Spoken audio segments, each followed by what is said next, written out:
Hello बच्चों, इस video में हम लोग कक्षा 10 गणित चैप्टर नंबर 1 को पढ़ने वाले हैं, जिसका नाम है वास्तविक संख्याएं, रियल नंबर। जैसे कि आपको स्क्रीन पर दिख रहा है कि ये पहला चैप्टर हम लोग स्टार्ट करने वाले हैं। तो चलिए बिना देरी करते हुए हम लोग एक्सरसाइज को शुरू करते हैं। और हम लोग का जो पहला प्रश्नावली 1.1 है, उसके जो शुरू के 3 सवाल 1, 2, 3, इसको हम लोग बारी बारी से देखेंगे। ये बच्चों देखिए, प्रश्नावली 1.1 का जो हमारा पहला सवाल है वो क्या बोल रहा है, निम्नलिखित संख्याओं को अभाज्य गुणनखंडों के गुणनफल के रूप में व्यक्त करिए। मतलब इसका हमको फैक्टराइजेशन करना है, गुणनखंड करना है। तो चलिए देखते हैं हम लोग की गुणनखंड कैसे करते हैं। तो चलिए हम लोग स्टार्ट करते हैं। अभाज्य गुणनखंड करने के लिए सिंपली आपको क्या करना होता है, 140 जैसे है, इसको आपको डिवाइड करना है, भाग देना है। और हमेशा भाग आपको प्राइम नंबर से देना है, जिसको हम लोग अभाज्य संख्या बोलते हैं। अभाज्य संख्या उन संख्याओं को बोलते हैं जो सिर्फ खुद के ही पहाड़ा से करता है, किसी और पहाड़ा से नहीं करता। जैसे 2, 3, 5, 7, 11, 13, 17, 19 में आपको बोलूंगा कि आप कम से कम 100 तक अभाज्य संख्या को याद कर लीजिए, क्योंकि हमें अभाज्य संख्या से भाग देना पड़ता है। ठीक है, सबसे पहले स्टार्ट करेंगे 2 से। तो देखिए 2 के पहाड़ा से कट जाएगा। अगर हम लोग 2 से भाग दें तो 2 सत्ते 14 और ये 0 को उतार लेंगे। फिर अगर हम लोग ध्यान दें तो फिर ये 2 के पहाड़ा से कट जाएगा। 2 तिया 6, 1 और 5, 2 पच्चे 10, 35। फिर अगर आप देखेंगे इसको तो ये 2 के से नहीं कटेगा, 3 से भी नहीं कटेगा, सीधा ये 5 से कटेगा। तो 5 सत्ते 35 और ये 7 7 से कटेगा, 7 1 7। तो इस तरीके से अगर हम लोग बोले कि 140 का अभाज्य गुणनखंड क्या हुआ, तो 140 बराबर 2 गुणे 2 गुणे 5 गुणे 7, ये आपका अभाज्य गुणनखंड हो गया। इसी तरीके से हमें ये सारे पार्ट को करने हैं। चलिए सेकेंड पार्ट का अगर हम बात करें, 156 का अगर हमें अभाज्य गुणनखंड निकालना हो तो आप कैसे निकालोगे। तो सबसे पहले फिर वही 2 से चेक करना है। तो देखिए अगर इकाई के अंक पे 0, 2, 4, 6, 8 आता है तो पक्का ये 2 से कट जाता है। तो 6 मतलब ये 2 से कटेगा। 2 सत्ते 14, 1 बचेगा, 6 बचेगा, 2 अट्ठे 16। फिर देखिए 8 आ गया, यानी फिर ये 2 से कट जाएगा। 2 तिया 6, 1 8, 2 9 18। अब ये 2 के पहाड़ा से नहीं कटेगा क्योंकि इकाई के अंक पर 9 आ गया। साफ साफ दिख रहा है कि ये 3 से कटेगा, तो 3 से काट लीजिए। 3 एकम 3 और 3 त्रिका 9, 13 आ गया। 13 अभाज्य संख्या होता है, तो अभाज्य संख्या खुद के ही टेबल से करता है, यानी पहाड़ा से करता है। तो आप इसे 13 से काट लीजिए। 13 एकम 13। इस तरीके से अगर हम लोग देखें कि 156 का अभाज्य गुणनखंड क्या हुआ, तो आपका हुआ 2 गुणे 2 गुणे 3 और गुणे 13। ये आपका अभाज्य गुणनखंड हो गया। इसी तरीके से चलिए अब हम लोग तीसरे, चौथे और 5वें पार्ट की तरफ बढ़ते हैं। तो बच्चों ये तीसरा पार्ट हमारे सामने आ गया। 3825 का हमें अभाज्य गुणनखंड करना है, तो सेम हमें वैसे ही करना है। 3825 लिख लेंगे और आपको इसको काटना है। तो सबसे पहले 2 से देखेंगे तो 2 से तो ये कटेगा नहीं। ठीक है, फिर अगर आगे हम लोग बात करें 3 से देखें तो 3 के पहाड़ा से कट जाएगा। कैसे देखिए, 3 एकम 3, 8 उतारे, 3 दूना 6, 2 और 2 3 सत्ते 21, 1 और 5 और 3 पच्चे 15। अब अगर इसको हम लोग देखेंगे 3 से तो फिर 3 के पहाड़ा से कट जाएगा। आप इसको चेक कर सकते हैं। 3 चौको 12, 3 दूना 6, 3 पच्चे 15। अब देखते हैं क्या ये 3 के पहाड़ा से कटेगा, नहीं कटेगा। आप चेक कर सकते हैं। इकाई के अंक पे 5 हो तो पक्का वो 5 के पहाड़ा से कटता है। 5 अट्ठे 40, 2 और 5, 5 पच्चे 25। फिर इकाई के अंक पे आपको 5 दिख गया, तो इसका मतलब फिर ये 5 से कट जाएगा।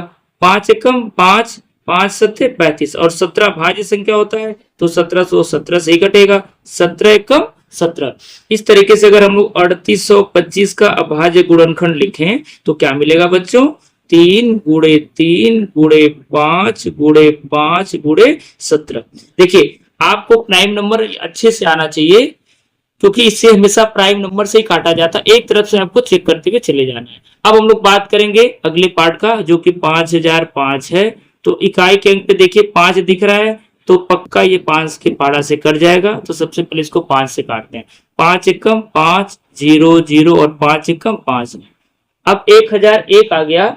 1001 आ गया। आप इसको ध्यान से देखेंगे तो ये 3 से भी नहीं कटेगा, फिर 5 से चेक करने के नहीं कटेगा। 5 के बाद अगला अभाज्य संख्या 7 आता है। 7 के पहाड़ा से पक्का कट जाएगा, क्योंकि देखिए 7 एकम 7, 3 बचा 0, मतलब आपका 30 हो गया, 7 चौका 28, 2 और 1 7 त्रिका 21। अब 143 है, 143 को अगर आप चेक करोगे तो आई थिंक ये 11 से कटेगा। अब आप इसको 2 से चेक करेंगे नहीं कटेगा, 3 से चेक करेंगे नहीं कटेगा, ऐसे 5 से 7 से फिर 11 से देखेंगे तो 11 से कट जाएगा। 11 कम 11, 11 3 33। अब आपको 13 दिख रहा है, 13 आपको 13 से कटेगा, 13 कम 13।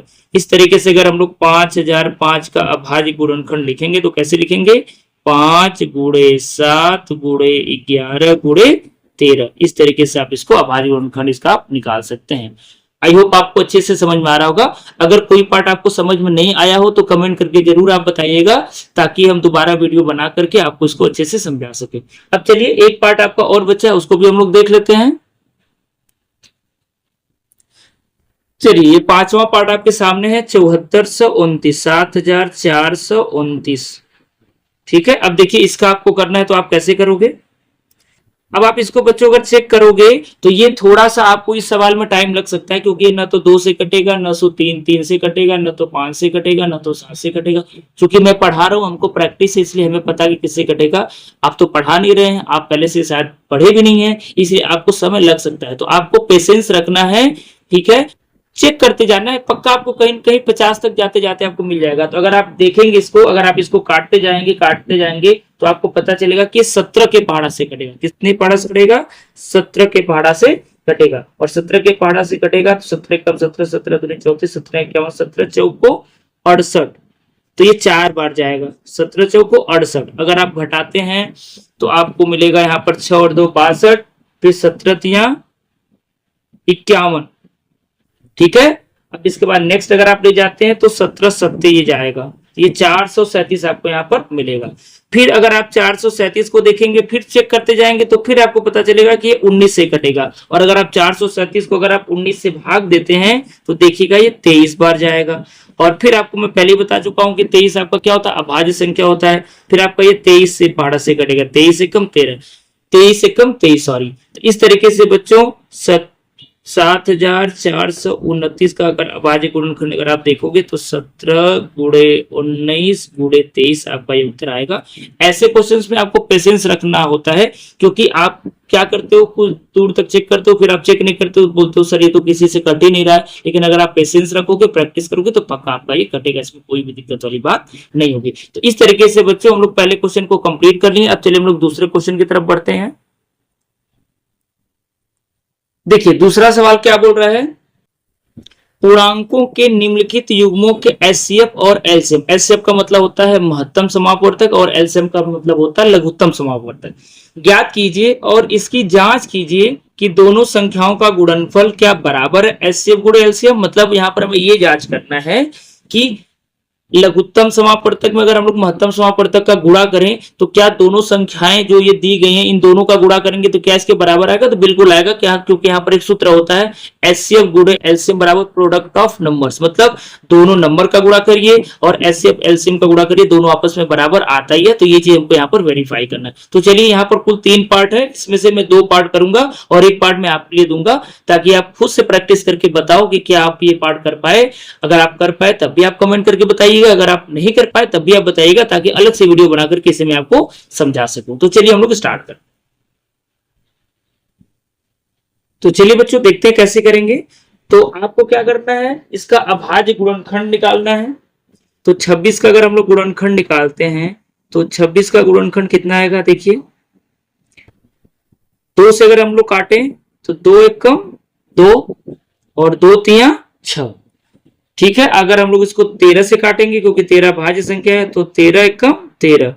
तो अगर हम लोग यहाँ पर 26 का अभाज्य गुणनखंड देखेंगे तो 2 गुणे 13 है, जैसे हम लोग पहले सवाल में कर रहे थे सेम ऐसे करें। इसी तरीके से हम लोग 91 का भी निकालेंगे। तो अगर हम लोग 91 का निकालते हैं, 91 का अभाज्य गुणनखंड निकालते हैं तो सबसे पहले आप देखेंगे तो ये 7 के पहाड़ा से कटेगा, 7 एकम 7, 7 त्रिका 21 और आपका ये 13 है तो 13 के पहाड़ा से काटोगे तो 13 एकम क्या हो जाएगा 13।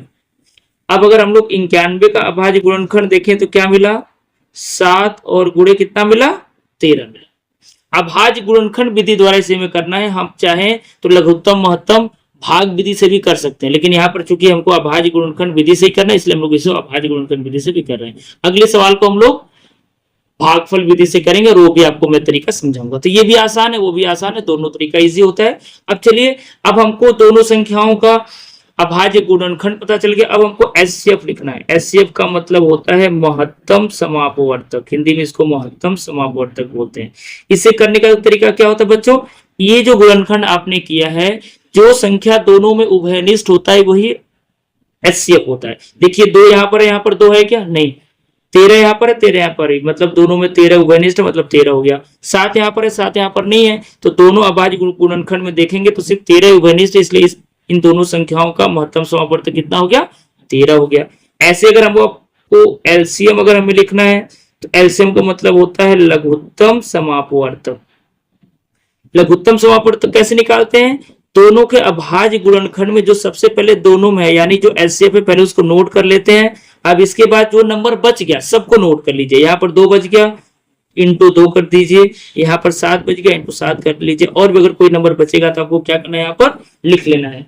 अब आपको क्या करना है, इन तीनों संख्याओं का आपस में गुणा कर लेना। गुणा करने के बाद जो हमारा उत्तर आएगा वही इसका क्या हो जाएगा, एलसीएम हो जाएगा। तो इन दोनों संख्या का अगर हम लोग गुणा करते हैं तो आई थिंक ये 182 आएगा, 182 आएगा। कितना आएगा, 182 आएगा। आप चेक कर लीजिएगा, ठीक है। तो इस तरीके का एचसीएफ और एलसीएम आपका निकल गया। अब यहाँ पर क्या सवाल में बोल रहा था कि आप इसको वेरीफाई करो। क्या वेरीफाई करो, कि आपको एचसीएफ इंटू एलसीएम करना है, यानी एचसीएफ का एलसीएम में गुणा करना है और दोनों नंबर का मल्टीप्लाई करना। दोनों नंबर को अगर एक को मैं n1 लिख लूं और एक को n2 लिख लूं तो इसको n1 गुणे n2 लिख लेते हैं।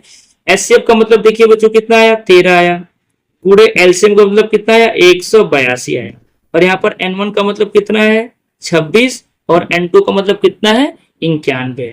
तो इन दोनों का प्रोडक्ट आपस में इक्वल आना चाहिए। तो इन दोनों का अगर हम लोग गुणा करके देखेंगे तो कितना आता है, 182 में अगर हम लोग 13 का गुणा करते हैं तो आई थिंक ये 2366 आएगा। गुणा करके चेक कर सकते हैं, क्योंकि गुणा करने तो आपको आता होगा। तो ये 2366 आएगा। मैं गुणा करके दिखाऊंगा तो थोड़ा सा वीडियो लंबा हो जाएगा, इसलिए मैं गुणा नहीं कर रहा हूं। आप इन दोनों का गुणा करके भी देखना तो आ जाएगा 2666, ठीक है। तो जो 2666 यहाँ भी आएगा, 2666 यहाँ भी आएगा, और इस तरीके से इसका वेरिफिकेशन हो गया। अब चलिए हम लोग सेकंड पार्ट की तरफ बढ़ते हैं। सेकंड पार्ट को भी सेम ऐसे ही करना है, अभाज्य गुणनखंड विधि द्वारा करना है। तो पहले इसका अभाज्य गुणनखंड निकालेंगे। सबसे पहले ये 2 के पहाड़ा से कटेगा, क्योंकि काय के अंक पे आपको 0 दिख रहा है।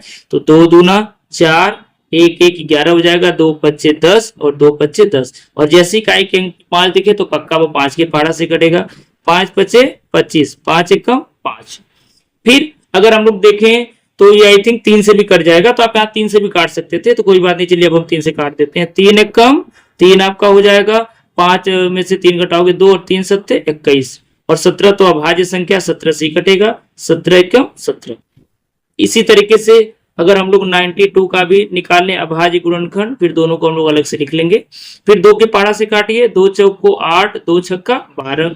फिर 2 के पहाड़ा से काटिए, 2 दूना 4 और 2 तिया 6 और 23 फिर अभाज्य संख्या है। अभाज्य संख्या अगर आपको याद रहेगा तो आपको ये सोचना नहीं पड़ेगा 23 किससे कटेगा, क्योंकि 23 ही बच्चों कटेगा, क्योंकि अभाज्य संख्या होता है। 23 एकम 23।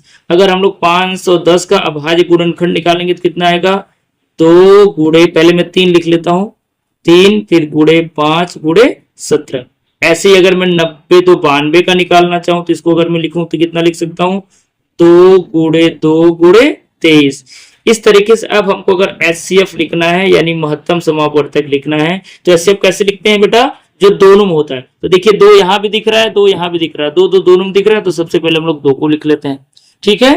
फिर 2 यहाँ तो दिख रहा है लेकिन यहाँ नहीं दिख रहा है, 3 वहां दिख रहा है तो यहाँ नहीं दिख रहा है, 5 यहाँ नहीं दिख रहा है, 17 यहाँ नहीं दिख रहा है। यानी दोनों में सिर्फ उभयनिष्ठ का बात करें तो सिर्फ और सिर्फ आपको क्या दिख रहा होगा, सिर्फ आपको 2 दिख रहा है, ठीक है। कि और कुछ दिख रहा है, नहीं, सिर्फ 2 ही दिख रहा है। देखिए और कोई भी दोनों में उभयनिष्ठ नहीं, तो एचसीएफ आपका 2 हो गया। अगर आपको एलसीएम निकालना है, यानी लघुत्तम समापवर्तक निकालना है, तो जो सबसे पहले जो दोनों में वो नोट करना है। इसके बाद जितनी संख्याएं बच गई सबको नोट करना है। तो देखिए ये दोनों में था, हमने नोट कर लिया। यहाँ पे देखिए 2 बचा, यहां से आपका 3 बचा, ऊपर में फिर 5 बचा, फिर 17 बचा, फिर गुणे में नीचे लिख लेता हूं 23 बचा। यही संख्या है बची। अब इन सभी का आप आपस में गुणा कर लीजिए, देखते हैं सबका आपस में गुणा करने के बाद आंसर कितना आता है। तो यहां पर मैं गुणा करके देखा हूं सभी संख्याओं का, तो आपका उत्तर 23,460 आया है, तो ये मैं लिख दिया हूं। फिर हम आगे बढ़ते हैं। अब यहाँ पर भी हमको सत्यापित करना है। क्या सत्यापित करना है कि अगर हम लोग HCF में LCM का गुणा करें और दोनों नंबर जो उनका गुणा करें तो आंसर क्या आएगा, सेम आएगा। तो HCF आपका बच्चों कितना आया था, 2 आया था, गुणे LCM कितना आया है, 23,460 यानी 23,460। N1 हमारे पास कितना था, 510 था, और N2 हमारे पास कितना है, 92 है। अब इन दोनों का गुणा अगर करें तो 2 का 0 में करेंगे 0, 2 छक्का 12, हासिल आया 1 का, ठीक है। इसके बाद 2 चौको 8 और 1 9, 2 3 6 और 2 दूना 4, 46,920 आएगा। इन दोनों का भी आप गुणा करके देख लीजिएगा, 46,920 ही आएगा, क्योंकि ये 100% फिक्स है, ठीक है। तो इस तरीके से आप वेरिफिकेशन कर सकते हो। इस तरीके से देखिए HCF गुणे LCM बराबर क्या आ गया, N1 गुणे N2, यानी HCF LCM का गुणा करो, दोनों नंबर का आपस में गुणा करो, दोनों आंसर क्या आता है, सेम आता है। अब चलिए तीसरा पार्ट मैं आपको लिख करके दे देता हूं, और तीसरा पार्ट आपको खुद से करना है, और आप ट्राई करके हमें जरूर बताइएगा कमेंट करके कि क्या मेरे पढ़ाने के बाद ये तीसरा पार्ट आपने खुद से किया। तीसरा पार्ट आपका दिया हुआ 336 और 54, इन दोनों को का भी आपको अभाज्य गुणनखंड निकालना है, फिर आपको सत्यापित करना है, ठीक है। तो आप कमेंट करके हमें जरूर बताइएगा कि ये पार्ट आपसे हो पाया कि नहीं हो पाया। अब चलिए हम लोग नेक्स्ट क्वेश्चन की तरफ बढ़ते हैं। देखिए अब अगर हम लोग बात करें तीसरे सवाल के लिए, तो तीसरा सवाल बोल रहा है अभाज्य गुणनखंड विधि द्वारा निम्नलिखित पूर्णांकों के HCF और LCM ज्ञात कीजिए। तो यहां पर भी आपको इन तीनों संख्याओं का क्या करना है, अभाज्य गुणनखंड करना और लघुत्तम और महत्तम निकालना, यानी HCF और LCM निकालना, जैसे कि आपको मैं बताया। अच्छा, इसके पिछले वाले सवाल में जो सवाल नंबर 2 था, पूर्णांकों के निम्नलिखित युग्मों को HCF और LCM ज्ञात कीजिए, यहाँ पर HCF और LCM जो बेटा बोला था वो ये नहीं बोला था कि आपको कौन सा विधि यूज करना है। तो हम लोग HCF LCM निकालने के लिए अभाज्य गुणनखंड विधि यूज करिए तो भी गलत नहीं है। अगर आप चाहो तो भाग विधि भी यूज कर सकते हो, प्रयोग में ला सकते हो। अगर आपको भाग विधि नहीं आता है तो इसके लिए मैं अलग से वीडियो बना दूंगा, ताकि आप भाग विधि से भी HCF और LCM को निकाल सको। तो आपको कोई टेंशन नहीं लेना है, अगर आपको भाग विधि नहीं आता तो वो भी मैं आपको बता दूंगा। तो आप यहाँ पे कोई भी मेथड यूज कर सकते हो, भाग विधि भी कर सकते हो और अभाज्य गुणनखंड विधि भी कर सकते हो। लेकिन सवाल नंबर 3 में हमारे पास रिस्ट्रिक्शन है, वो बोल दिया अभाज्य गुणनखंड विधि यूज करना, तो आपको यही विधि यूज करना है जिस विधि को भी हम लोग करते जा रहे हैं। बस अंतर क्या है दोनों सवाल में, यहाँ पर आपको 2-2 नंबर दिया हुआ था और यहाँ पर 3 नंबर दिया हुआ, तो उससे कोई दिक्कत नहीं है। चलिए हम लोग क्वेश्चन को स्टार्ट करते हैं। देखिए हम लोग 12 का अभाज्य गुणनखंड करते हैं, कितना मिलता है। ये तो बहुत ही आसान हो गया आपके लिए, 2 छक्का 12, 2 तिया 6, 3 एकम 3। तो इस तरीके का अगर हम लोग 12 का अभाज्य गुणनखंड लिखना हो तो क्या लिखेंगे, 12 का लिखेंगे 2 गुणे 2 गुणे 3। ऐसे बच्चों अगर हम लोग 15 का निकालें तो कितना आ जाएगा, 3 से काटिए, 3 पच्चे 15 और 5 एकम 5। तो 15 का अभाज्य गुणनखंड कितना मिला, 3 गुणे 5 मिला। ऐसे करके अगर हम लोग 21 का निकालें तो 21 का करेंगे तो देखिए 3 के पाड़ा से कटेगा 3 सत्ते 21, और ये 7 के पाड़ा से कटेगा 7 एकम 7। इस तरीके से अगर 21 का हम लोग अभाज्य गुणनखंड लिखें तो क्या मिलेगा, 3 गुणे 7 मिलेगा। ठीक है बच्चों, अब हमको क्या बताना है, इसमें HCF और LCM बताना है। तो HCF का मतलब क्या होता है, महत्तम समापवर्तक होता है। तो महत्तम समापवर्तक अभी मैं आपको बताया कैसे निकालते हैं। जो संख्या तीनों में होगी अभाज्य गुणनखंड में, उसी को नोट करना है। 2 यहाँ है और इन दोनों में नहीं दिख रहा है, ये 2 और कहीं नहीं दिख रहा है। 3 देखिए यहाँ पर भी है, यहाँ पर भी है, यहाँ पर भी। 3 तीनों में उभयनिष्ठ है, 3 को लिख लीजिए। और अगर आप चेक करेंगे तो ऐसी कोई संख्या नहीं मिलेगी जो तीनों में उभयनिष्ठ है, इसलिए इसका महत्तम समापवर्तक कितना हो गया, 3 हो गया। अगर अब आपको लघुत्तम समापवर्तक निकालना है, LCM, जिसको हम लोग बोलते हैं लघुत्तम समापवर्तक, तो लघुत्तम समापवर्तक निकालने के लिए आपको क्या करना है, जो संख्या सब में पहले उसको नोट कर लेना है, HCF को नोट कर लेना। अब जो बच्चों बचा है उसको सबको नोट करना है। देखिए 2 बार 2 बचा है तो 2 बार आपको 2 नोट कर लेना है। फिर 5 बचा है और 7 बचा है तो गुणे 5 और गुणे 7 कर लेंगे। अब अगर हम लोग सभी संख्याओं को गुणा करें तो 3 दूना 6 दूना 12 25 60 और 6 सत्ते 42, यानी ये 420 आ जाएगा। ठीक है, तो इस तरीके से आपका ये 420 हो गया। तो आपका पहला पार्ट इस तरीके से कंप्लीट हो गया। सेम इसी प्रकार से अगर हम लोग ये देखिए सेकंड पार्ट करना हो तो 17 का अगर आप अभाज्य गुणनखंड निकालेंगे तो देखिए 17 तो अभाज्य संख्या खुद ही है, 23 खुद ही अभाज्य संख्या है, 19 खुद ही अभाज्य संख्या है। तो यहाँ पर 17 का अगर आप अभाज्य गुणनखंड निकालते भी हो तो क्या लिख सकते हो, 17 गुणे 1 लिख सकते हो, इसके अलावा कुछ लिख सकते हो क्या? बिल्कुल नहीं लिख सकते हो। ऐसे करके अगर आपका 23 है तो 23 खुद ही अभाज्य संख्या है, तो आप इसको 23 गुणे 1 लिख सकते हो। 29 खुद भी अभाज्य संख्या है, तो इससे आप 29 गुणे 1 लिख सकते हो।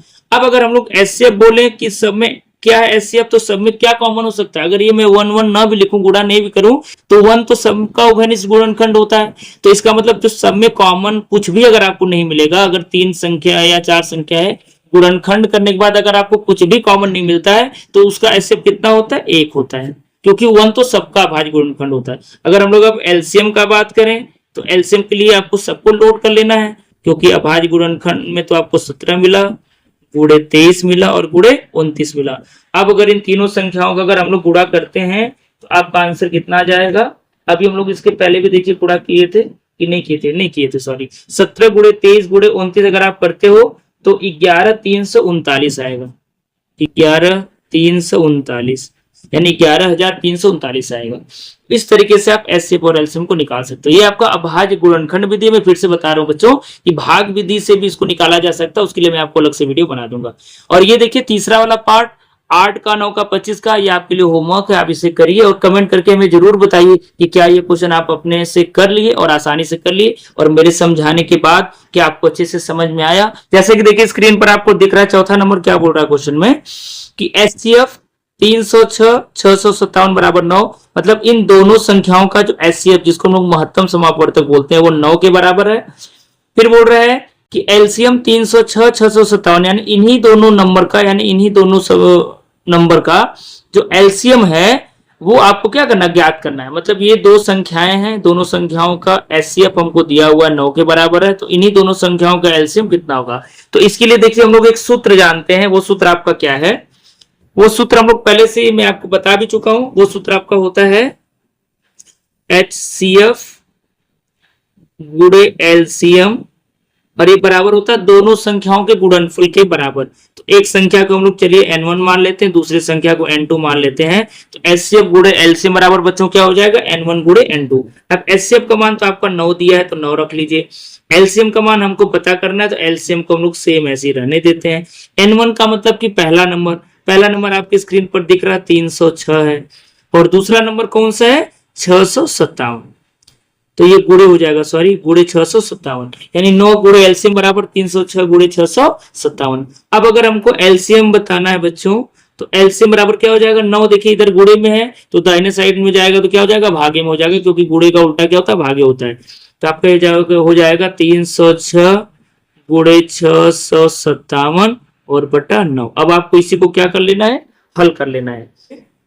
9 छक 54, 9 सत्ते 63, 9 सत्ते 63, 2 बचेगा 7 बचेगा, 9 त्रिक 27। अब आपके पास क्या आया 306 गुणे 73। अब 306 में अगर आप 73 का गुणा करते हैं तो आपका उत्तर आ जाएगा 22,338। कितना उत्तर हो जाएगा, 22,338। आप इसे गुणा करके देख सकते हैं, तो आपका ये उत्तर हो गया। यानी इन दोनों संख्याओं का एलसीएम कितना हो जाएगा, 22,338। अब चलिए हम लोग अगले सवाल की तरफ बढ़ते हैं।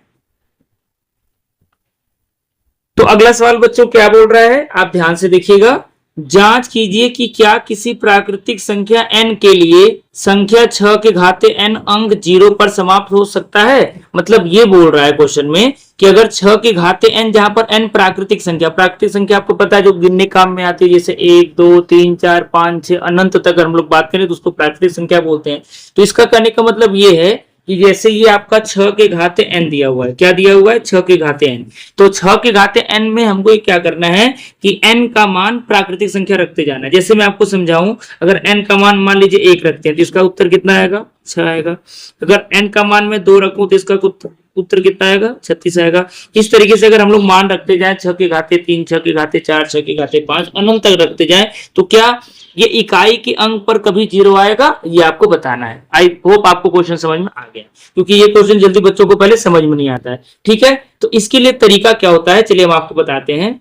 इसके लिए आपको क्या करना होगा कि आपको पता है कि अगर इकाई के अंक पे जीरो आए, कभी भी अगर इकाई के अंक पे जीरो आए तो वो संख्या 10 से विभाज्य होती है। अगर यानी इकाई के अंक पे जीरो होने का मतलब है कि वो संख्या 10 से क्या हो जाएगी? कट जाएगी। तो इसका मतलब क्या हुआ कि अगर आप 6 का गुणनखंड करो तो 6 का गुणनखंड में 2 और 5 आना चाहिए। क्यों? क्योंकि अगर हम लोग 10 का गुणनखंड करें, क्योंकि 10 से अगर विभाज्य होना है, इकाई के अंक पे जीरो होगा तभी वो 10 से विभाज्य होगा, तो 10 का गुणनखंड करेंगे तो क्या मिलेगा? 2 गुणे 5 मिलेगा। जबकि अगर हम लोग ये 6 का गुणनखंड करें तो 6 का गुणनखंड करने में क्या मिलेगा? 2 गुणे 3 मिलेगा, क्योंकि 2 3 6 होता है। ठीक है, तो अगर आधार में, जो आधार में 6 लिखा है, इसके गुणनखंड में 2 हो या 5 हो या 2 और 5 दोनों हो, अगर ऐसी संख्या होंगी तो ये 6 के घाते n, जिसमें n अगर प्राकृतिक संख्या है तो वो 0 के साथ समाप्त होगा, अदरवाइज वो नहीं होगा। तो आप इसको, उसका उत्तर कैसे लिखोगे? ये तो आपको सिर्फ मैं सब समझाने के लिए लिखा हूं। अब आपको इसका उत्तर कैसे लिखना है, यानी इस क्वेश्चन को अगर बोर्ड के पेपर में या स्कूल में आपसे पूछा जाता तो आप उसको कैसे हल करोगे? क्या लिखोगे? चूंकि 6 का गुणनखंड 6 का गुणनखंड 2 गुणे 3 है, जबकि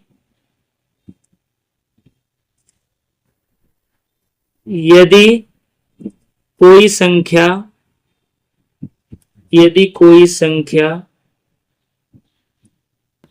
जिसमें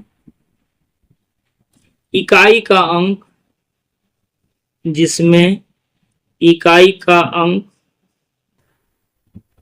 अंक शून्य है, वह संख्या 10 से विभाज्य होती है,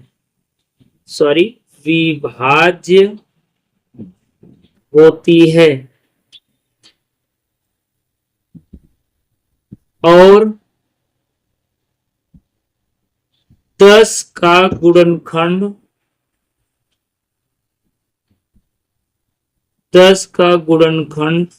2 गुणे 5 होता है। 2 गुणे 5 होता है। ठीक है, तो हमने ये भाई लिखा कि 6 का गुणनखंड करने के बाद 2 गुणे 3 मिलता है, जबकि इकाई के अंक पर अगर 0 है, ऐसी कोई संख्या है, उसको काटने के लिए हमें पता है कि वो 10 से विभाज्य होता है, जिसका गुणनखंड कितना होता है? 2 गुणे 5। तो आप लिखोगे चूंकि 6 का गुणनखंड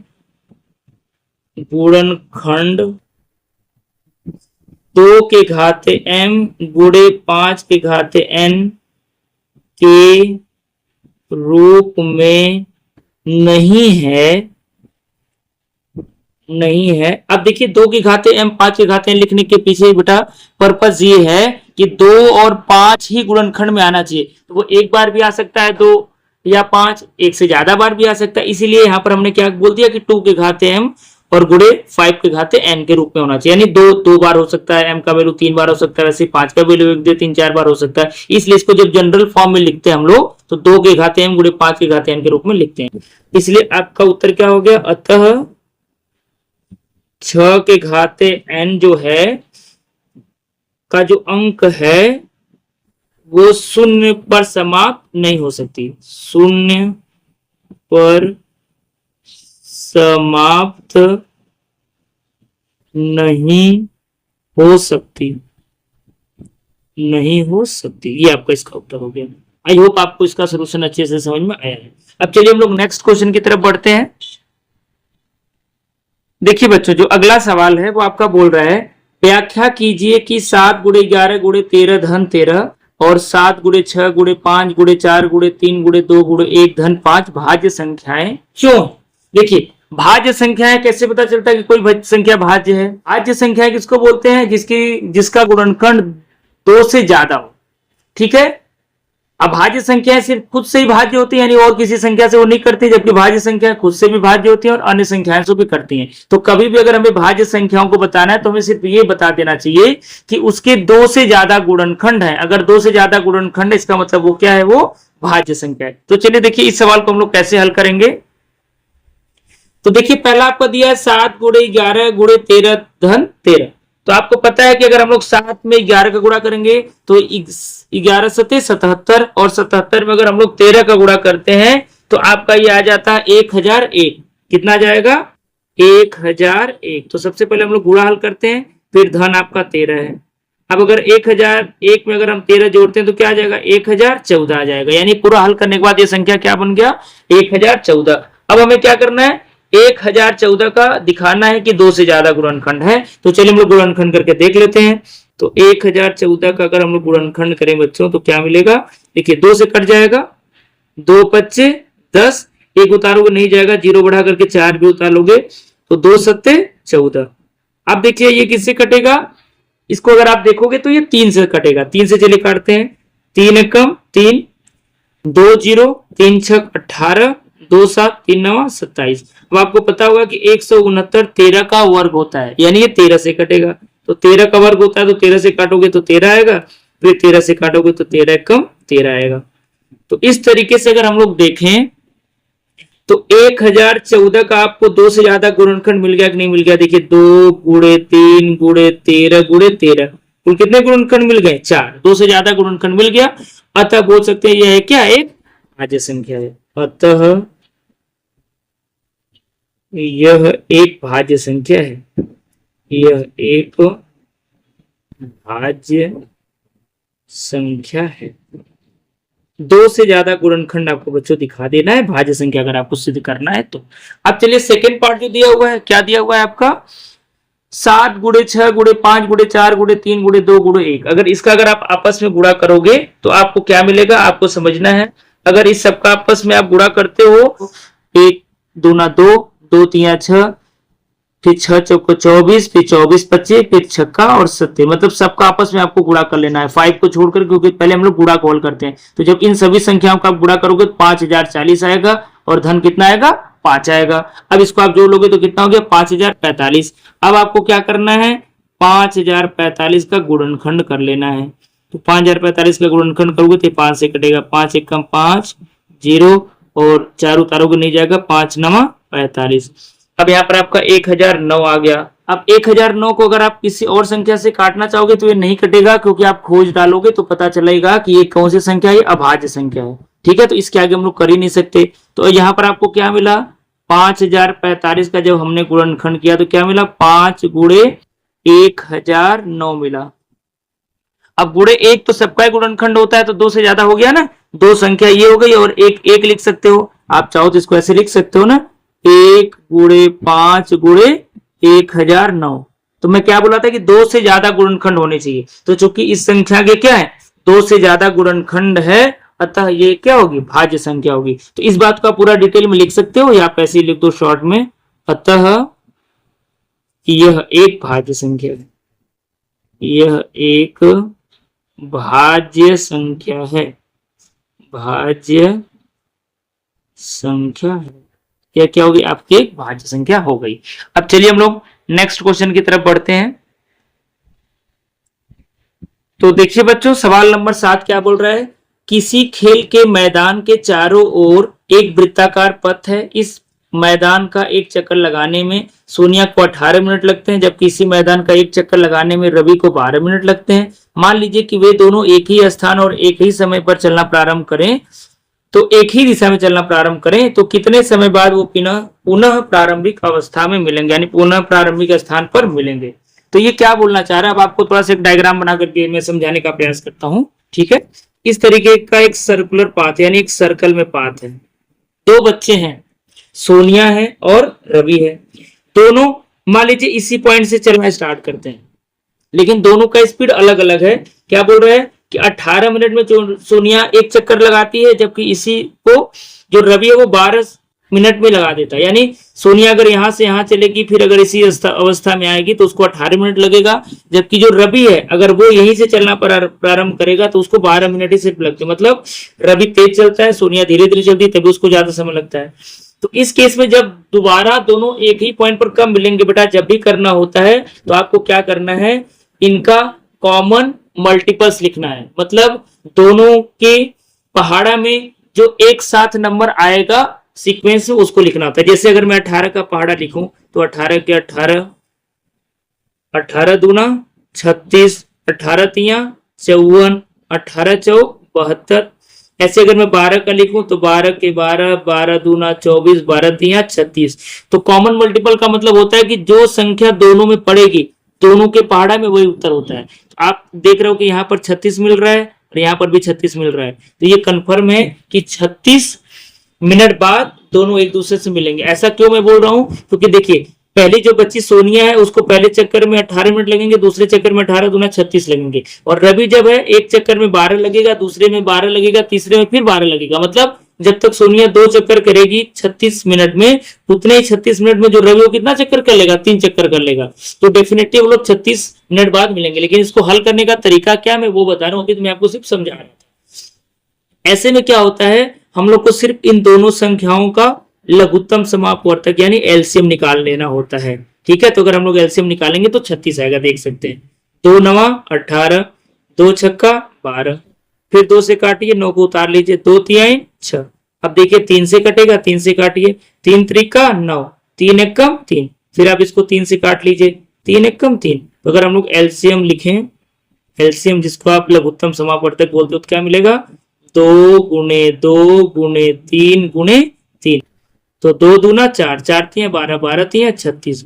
तो 36 मिनट बाद रवि और सोनिया दोनों प्रारंभिक अवस्था में मिलेंगे। इसको आप आंसर में लिख सकते हो। ठीक है, इसमें आपका पहला सवाल है, सिद्ध कीजिए कि कड़ी में 5 एक अपरिमेय संख्या है। इसे सिद्ध करना बहुत ही आसान है और आखिरी में वीडियो में आपको एक ट्रिक बताऊंगा कि अगर आपको कड़ी में 2 हो, कड़ी में 3 हो, कड़ी में 5 हो या कड़ी में 7 हो, कोई भी अभाज्य संख्या अगर कड़ी में के रूप में हो, इस तरीके से अगर आपको अपरिमेय सिद्ध करना है तो आप आसानी से सीख जाएंगे। सिर्फ एक सवाल को आप मेरे साथ पूरी वीडियो में बने रहिए और पूरे सवाल को मैं चैलेंज के साथ आपसे बात कर रहा हूं कि आपको वीडियो के अंत तक कोई भी संख्या अगर आप परिमेय आपको सिद्ध करना हो तो आप बहुत ही आसानी से सिद्ध कर सकते हैं। तो चलिए हम लोग पहले सवाल को स्टार्ट करते हैं कि जैसा कि हमें सिद्ध करना है कि कड़ी में 5 एक अपरिमेय संख्या है।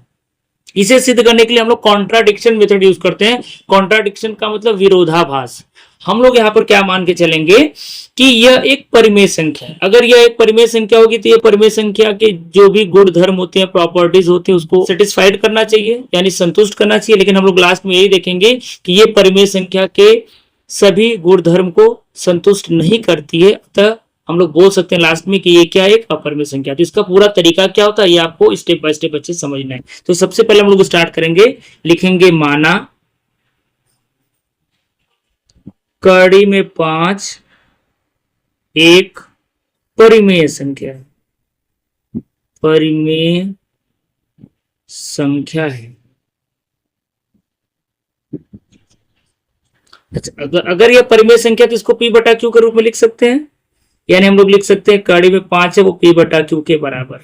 भाई परिमेय संख्या को भिन्न के रूप में लिखा जाता है ना, लेकिन उसके साथ एक ये होता है कि इन दोनों में कोई भी अभाज्य गुणनखंड नहीं होगा, मतलब सब अभाज्य गुणनखंड नहीं होगा। यहाँ पर आपको ये बगल में लिख लेना है, जहां p और q में सह अभाज्य, या आप ऐसे भी लिख सकते हो जहां p और q सअभाज्य संख्या है, सअभाज्य संख्या है। यानी सअभाज्य संख्या का मतलब बच्चों होता है कि p और q को एक ही पहाड़ा से नहीं काटा जा सकता। ठीक है, जैसे अगर मैं कहीं पर आपको बोल दूं कि 2/4 हो तो वो 2 एकम 2, 2 दूना 4 दोनों कट जाएगा। जैसे अगर 3/4 है तो 3 और 4 एक ही पहाड़ा से नहीं कटेगा। तो इस तरीके से आपको इसको समझना है कि p और q दोनों में एक भी ऐसा नंबर नहीं है कि जो दोनों में उभयनिष्ठ, मतलब एक ही पहाड़ा से इसको नहीं काटा जा सकता। अगला स्टेप आपको क्या करना है बच्चों, दोनों पक्षों का वर्ग करना है। दोनों पक्षों का वर्ग करने पर वर्ग करने पर अगर दोनों पक्षों का वर्ग करते हैं तो कड़ी में 5 का वर्ग करेंगे तो ये 5 हो जाएगा, सॉरी 5 आपका हो जाएगा, कड़ी हट जाएगी और इसका वर्ग करेंगे तो पी स्क्वायर बटा क्यू स्क्वायर होगा। कभी भी कड़ी में कोई संख्या उसका वर्ग करते हैं तो कड़ी आपकी समाप्त हो जाती है, मतलब कड़ी खत्म हो जाती है। आगे हम लोग बढ़ते हैं। अगर यहाँ पर हम लोग तिर्यक गुणा करें तो क्या लिख सकते हैं, 5q बराबर पी स्क्वायर। अब अगर हमको सिर्फ क्यू स्क्वायर बाहर रखना हो तो ये 5 को दाहिने ले जाना पड़ेगा, गुणे उधर जाके भागे हो जाएगा तो पी स्क्वायर बटा 5 हो जाएगा। पी स्क्वायर बटा 5 जो है वो क्या दर्शाता है, क्या शो करता है कि जो पी स्क्वायर है वो 5 से क्या भाज्य है, मतलब पी स्क्वायर 5 के पहाड़ा से कट जाएगा। तो लिखेंगे क्या, चूंकि पी स्क्वायर 5 से भाज्य है, 5 से क्या भाज्य है, तो अगर किसी संख्या का वर्ग किसी संख्या से भाज्य होता है तो वो भी संख्या उससे क्या होती है, भाज्य होती है। जैसे अगर मैं यहाँ बोलूँ 5 का वर्ग 5 से भाग गया तो 5 बचे 25, 5 से भाज्य है, तो यहाँ अगर 5 रहेगा तो 5 भी 5 से क्या होगा, भाज्य होगा। मतलब किसी संख्या का वर्ग अगर किसी संख्या से भाज्य है तो वह संख्या भी निश्चित रूप से उससे भाज्य होती है। आप बोल सकते हो इसलिए या अतः पी भी 5 से भाज्य होगा, भाज्य होगा। ठीक है बच्चों, अब आगे बढ़ते हैं। अगर P 5 से भाज्य होगा इसका मतलब क्या समझ में आता है कि P में अगर मैं किसी भी नंबर से गुणा कर दूं तो वो नंबर क्या होगा, 5 से भाज्य होगा। आप इसको इस तरीके से लिख सकते हो, अतः आप इसको लिख सकते हो P बराबर 5a, ए लिख सकते हो, यहाँ पर आप कोई भी नंबर लिख सकते हो। यहाँ पर a क्या है, यहाँ पर पूर्ण संख्या है, पूर्ण संख्या बोल सकते हो, पूर्णांक संख्या बोल सकते हो, ये पूर्णांक संख्या है। ठीक है, जैसे अगर मैं यहाँ पर a का मान 1 रख दूं तो 5 1 का 5, 5 से भाग हो जाएगा। 2 रखूंगा तो 5 दूना 10, वो भी भाज्य होगा। यानी यहाँ पर आप कोई भी पूर्णांक संख्या रखोगे तो वो p से क्या रहेगा, भाज्य ही रहेगा। अब आपको क्या करना है, आप यहाँ पर जो लिखे हो क्यू स्क्वायर बराबर पी स्क्वायर बटा 5, इसको आप समीकरण नंबर 1 डाल दीजिए। अब इस p के जगह हम लोग ये वाला मान यहाँ पर रखेंगे, तो आप क्या लिखोगे, समीकरण 1 से, समीकरण 1 से 1 में आप रखिए तो क्यू स्क्वायर बराबर पी, पी की जगह क्या रखना है, 5a। अब चूंकि p का वर्ग है इसका हम लोग क्या कर देंगे, वर्ग कर देंगे और बटा 5। क्यू स्क्वायर बराबर अगर हम 5a का वर्ग करें तो 5 बचे 25, a का वर्ग करेंगे तो a स्क्वायर और बटा 5। ये देखो 5 बचे 25 कट जाएगा, क्या बचा, क्यू स्क्वायर बराबर 5a स्क्वायर। अगर अब हमको a स्क्वायर का मान निकालना हो तो 5 इधर गुणे इधर आगे क्या हो जाएगा, भागे हो जाएगा। तो हम लोग क्या करते हैं, अब इस 5 गुणे से इधर भाग दे देंगे तो क्या बन जाएगा, क्यू स्क्वायर बटा 5। फिर से देखो वही केस आ गया पिछले बार की तरह, क्यू स्क्वायर बटा 5 का मतलब क्या हो गया, तो क्यू स्क्वायर 5 से भाज्य है। तो क्या लिखेंगे, चूंकि क्यू स्क्वायर 5 से भाज्य है, भाज्य है, इसलिए क्यू भी 5 से भाज्य होगा, 5 से भाज्य होगा। अभी मैं आपको बच्चों बताया अगर किसी संख्या का वर्ग है, अगर किसी संख्या से भाज्य है तो वो संख्या भी उसी संख्या से भाज्य होती है। मतलब अगर क्यू स्क्वायर 5 से भाज्य है तो क्यू भी 5 से क्या होगा, भाज्य होगा। तो देखिए ऊपर में हम लोग क्या दिखाए थे कि पी स्क्वायर 5 से भाज्य है तो पी भी 5 से भाज्य है। मतलब पी कोई भी अगर नंबर ऐसा नंबर है जो 5 के टेबल से कट जाएगा, यानी 5 के पहाड़ा से कट जाएगा। वैसे देखिए नीचे हमने क्या सिद्ध किया कि जो Q है वो भी 5 के पहाड़ा से कट जाएगा। मतलब P और Q दोनों में क्या हो गया, अभाज्य गुणनखंड क्या हो गया, 5 हो गया। अरे भाई 5 से तभी कट रहा है जब Q का गुणनखंड करेंगे तो 5 मिलेगा और P का भी गुणनखंड करेंगे तो क्या मिलेगा, 5 मिलेगा। जबकि शुरू में ही हमने माना कि P और Q कैसी है, सअभाज्य संख्या। सअभाज्य संख्या का मतलब क्या होता है कि दोनों में कोई उभयनिष्ठ गुणनखंड होता ही नहीं है। जबकि हमने यहाँ पर क्या दिखा दिया कि P और Q दोनों में क्या अभाज्य गुणनखंड है। तो जो कि हमारे अवधारणा के क्या हो गया, विरुद्ध हो गया। मतलब हमने जो माना उसका क्या हो गया, उल्टा हो गया। तो क्या लिखेंगे आगे, मैं यहाँ पर लिख देता हूं, चूंकि 5 P और Q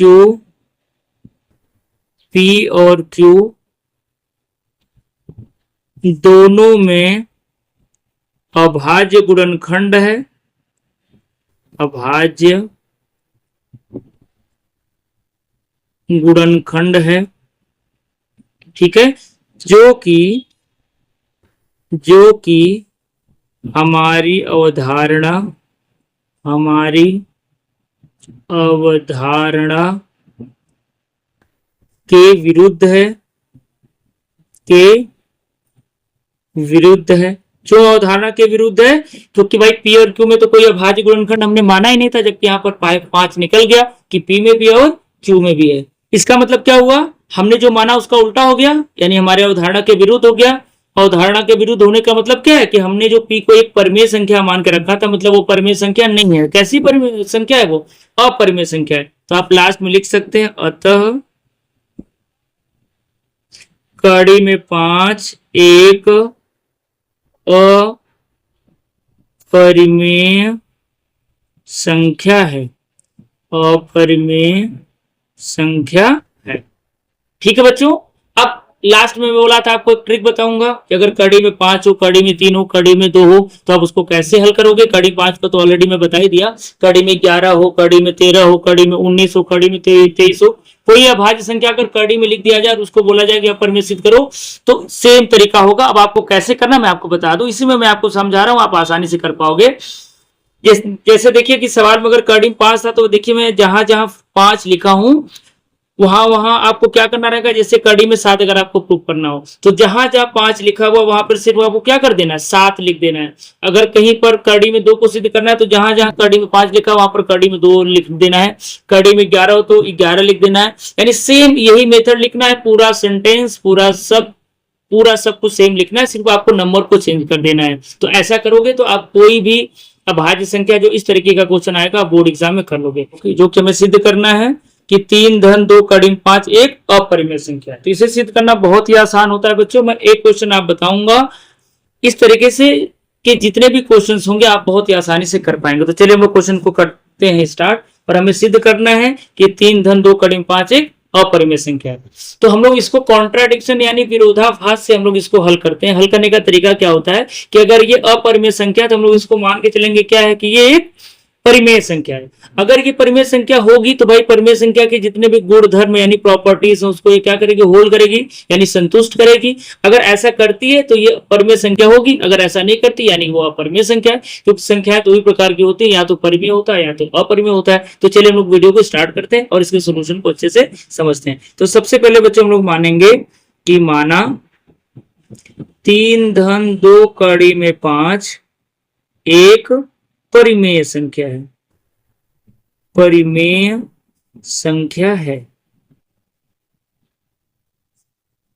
अगर यह परिमेय संख्या तो इसको परिमेय संख्या के रूप में लिखा जा सकता है। मतलब 3 धन 2 कड़ी में 5 को हम लोग क्या करेंगे, P बटा Q के रूप में लिख सकते हैं, जहां पर P और Q में कोई भी अभाज्य गुणनखंड नहीं होता है, यानी P और Q कोई भी इसमें कॉमन फैक्टर नहीं होता है। मतलब एक ही पाड़ा से P और Q दोनों नहीं कर सकता, इसका मतलब ये होता है। अब हम लोग क्या करेंगे, हमको पहले से हम लोग सिद्ध कर चुके हैं और जानते भी कि कड़ी में 5 कैसे संख्या होती है, एक अपरिमेय संख्या होती है। तो अब अगले स्टेप में हम लोग क्या करेंगे, कड़ी में 5 को एक साइड करेंगे, बाकी सबको एक तरफ पक्षांतर करेंगे। तो हम लोग यहाँ पर 2 कड़ी में 5 को सेम लिखते हैं, दाहिने साइड P बटा Q इसको भी सेम लिखेंगे। ये एक बाएं साइड धन है, उधर जाके क्या हो जाएगा, ये ऋण 3 हो जाएगा। अब हमको सिर्फ कड़ी में 5 को बाएं रखना है, इसके साथ जो 2 का गुणज है उसको हम लोग इधर भागे में कर देंगे। तो कड़ी 5 बराबर 1 बटा 2 और ये आपका P बटा Q ऋण 3 आपका सेम है। मतलब इसको हमने 2 से गुणे था, इधर आके भागे कर दिया। आप चाहो तो इसको लघुत्तम निकल करके हल कर लीजिए, फिर 2 को नीचे आप डिवाइड कर दीजिए, तब भी काम बन जाएगा। ऐसे भी लिख सकते हो, लघुत्तम लेकर आप इसको हल करके भी कर सकते हो। अब यहाँ पर ध्यान से आपको समझना है, जब ये तीनों परिमेय संख्या है तो परिमेय संख्या को आपस में घटाओ, गुणा करो, भाग करो, हमेशा परिमेय संख्या ही मिलती है। यानी इनका जो पूरा कॉम्बिनेशन होगा ये क्या होगा, परिमेय होगा। जबकि बाएं साइड क्या है, अपरिमेय। तो क्या कभी ऐसा हो सकता है कि परिमेय संख्या और अपरिमेय संख्या आपस में बराबर हो? ऐसा संभव ही नहीं है। तो आप क्या लिखोगे, चूंकि बायां पक्ष यानी कड़ी में 5 एक अपरिमेय संख्या है, एक अपरिमेय संख्या है, जबकि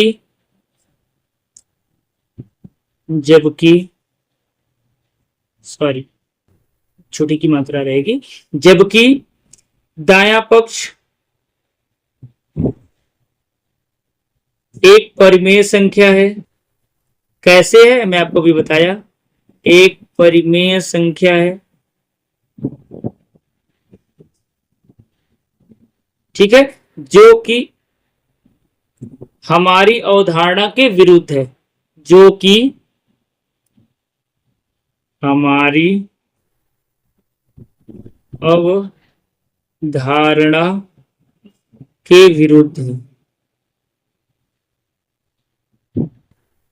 के विरुद्ध है, हमारी अवधारणा के विरुद्ध है। यानी भाई हमने माना ना कि दाहिने पक्ष क्या था, परिमेय संख्या था, बाएं पक्ष को हमको अपरिमेय सिद्ध करना था, दोनों को हमने बराबर रखा। तो जब हमने इसको हल किया तो देखा ना कि बाएं साइड सिर्फ अपरिमेय संख्या है और दाहिने साइड क्या है, परिमेय संख्या है। ऐसा कभी हो नहीं सकता कि दोनों आपस में बराबर हो, इसलिए हमने बोला भाई कि हमारे अवधारणा के विरुद्ध है। इसका मतलब हमने जो माना उसका वो उल्टा हो गया। हमने क्या माना था कि ये परिमेय है, इसका मतलब ये परिमेय ना होकर के कैसी संख्या है, अपरिमेय संख्या है। तो आप लिखोगे अतः 3 - 2 में 5 एक अपरिमेय संख्या है, संख्या है। That's all. ये आपका हल पूरी तरीके से कंप्लीट हो गया। अब चलिए हम लोग नेक्स्ट क्वेश्चन की तरफ बढ़ते हैं, जो क्वेश्चन नंबर 3 है। देखिए बच्चों, क्वेश्चन नंबर 3 क्या बोल रहा है, सिद्ध कीजिए कि निम्नलिखित संख्याएं अपरिमेय हैं।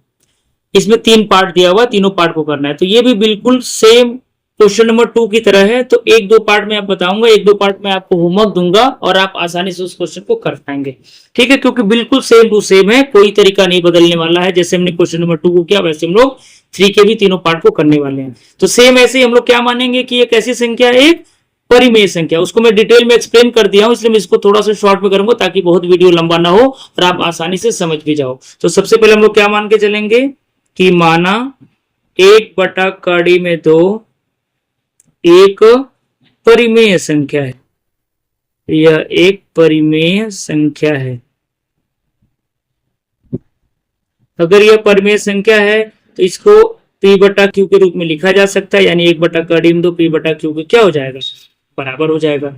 अब आपको क्या करना है यहाँ पर, अब चूंकि हमको पता है पहले से कि कड़ी में 2 कैसी संख्या है, एक अपरिमेय संख्या है, ठीक है। हम लोग को सिर्फ कड़ी में 2 को बाय साइड अरेंज करना है। तो एक काम करो, आप इसका रेसिप्रोकल कर दो। रेसिप्रोकल का मतलब इसका व्युत्क्रम कर दो। व्युत्क्रम का मतलब क्या होता है, ऊपर का नीचे कर दो, नीचे का ऊपर कर दो। अगर 1/2 तो इसको हम लोग ऐसा 2/1 लिख सकते हैं, लेकिन 1 लिखने का कोई मतलब नहीं होता है, कि उससे किसी नंबर के डिवाइडेड बाय 1 का कोई मतलब थोड़ी ना होता है। अब चूंकि आप इसको उल्टा करोगे तो इसको उल्टा करना पड़ेगा। जो p/q था वो क्या हो जाएगा, q/p हो जाएगा। इस तरीके से देखिए, वहां पर हम लोग पक्षांतर करके कड़ी में 5 को एक तरफ किए थे, यहाँ पर ऐसे व्युत्क्रम करके करेंगे।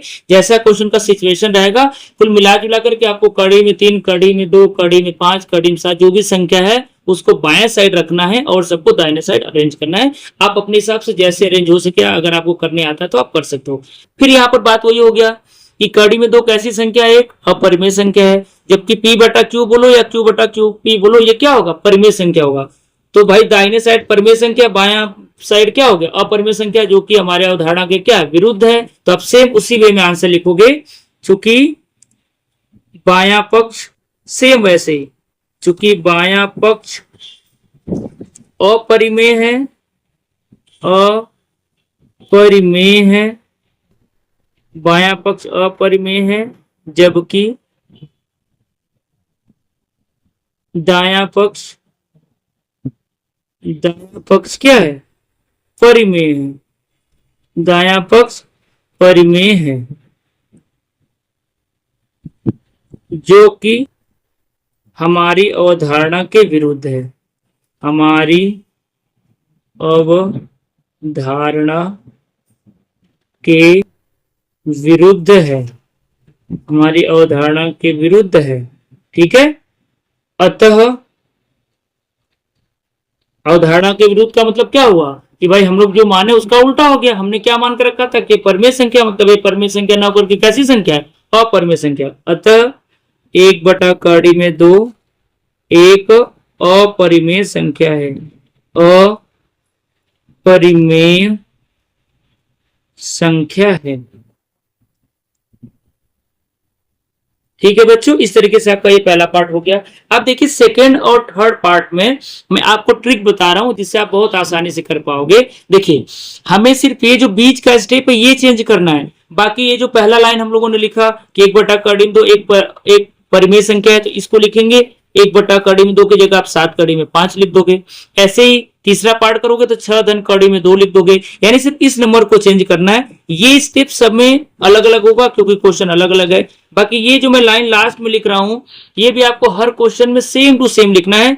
बस लास्ट में ये जो मैं 1/2 लिखा इसके जगह आपको 7/5 लिख देना है। थर्ड पार्ट करोगे तो 6/2 हो जाएगा। इसलिए वीडियो बहुत लंबा ना हो, आपको आसानी से कम समय में चीजें समझ में आ जाए तो मैं सेकंड और थर्ड का सिर्फ पक्षांतर करके छोड़ देता हूं। बाकी ये पहली वाली लाइन और लास्ट वाली ये जो लाइन है आप इसको खुद से लिख लीजिएगा क्योंकि सेम टू सेम लिखना, बिल्कुल अंतर नहीं करना है। बस ये जो नंबर है उसको आपको क्या करना है, अंक को बदल देना है। तो सिर्फ मैं पक्षांतर करके आपको दे देता हूं, बाकी काम आप खुद से कर लोगे। चलिए सेकेंड पार्ट आपका है तो मैं पक्षांतर कैसे करूंगा। अगर ये 7/5 बराबर P/Q है तो जब आप पक्षांतर करोगे तो बहुत आसान है। 7 जो गुणे इधर आगे क्या हो जाएगा, भागे में हो जाएगा। तो कड़ी में 5 बराबर क्या हो जाएगा, P/7 Q हो जाएगा। बस इतना ही पक्षांतर करना है क्योंकि इधर गुणे था इधर आगे भागे हो गया। अब आपको वही काम करना है, बोलना है कि बायां पक्ष अभाज्य संख्या है, दाहिना पक्ष जबकि परिमेय संख्या है। यानी अभाज्य का मतलब कि अपरिमेय संख्या है और ये क्या है, दाहिना पक्ष परिमेय संख्या जो कि हमारी अवधारणा के विरुद्ध है। इसका मतलब ये क्या हुआ कि अतः 7/5 एक कैसी संख्या है, अपरिमेय संख्या है। थर्ड पार्ट का अगर मैं आपको पक्षांतर करके बता दूं तो 6/2 को किसके बराबर मान लेना है, P/Q के बराबर मान लेना है। अब ये 6 उधर जाके क्या हो जाएगा, ऋण 6 हो जाएगा। तो 2 बराबर P/Q ऋण 6। फिर से वही बात आ गया, 2 एक कैसी संख्या, अभाज्य संख्या है, जबकि दाहिने साइड देखो तो P/Q परिमेय संख्या है, ऋण 6 कैसी है, परिमेय संख्या है। तो जब दो संख्याओं को आपस में घटाएं, दोनों परिमेय संख्या होता है तो उनको घटाने के बाद जो उत्तर आएगा वो भी क्या होगा, परिमेय संख्या होगा। कुल मिला जुला करके अगर हम लोग बात करें तो बायां पक्ष क्या है, अपरिमेय, दायां पक्ष परिमेय जो कि हमारी अवधारणा के विरुद्ध है। अतः यह एक ऐसी संख्या, अपरिमेय संख्या। लिखने का तरीका ऑलरेडी मैं बता दिया हूं, इसलिए आप खुद से इन दोनों में उसको ऐड कर लीजिएगा। इस तरीके से आपका पूरा सोल्यूशन कंप्लीट हो जाएगा। अगर ये वीडियो आपको पसंद आया हो और मेरा समझाने का तरीका भी अगर आपको अच्छा लगा हो सच में, तो वीडियो को जरूर लाइक करिएगा और कमेंट करके जरूर बताइएगा कि आपको कितना समझ में आया। अगर कोई डाउट है तो वो भी आप पूछ सकते हो। इस वीडियो में यहीं तक, नेक्स्ट वीडियो में नए चैप्टर के साथ मिलेंगे, तब तक के लिए थैंक यू सो मच।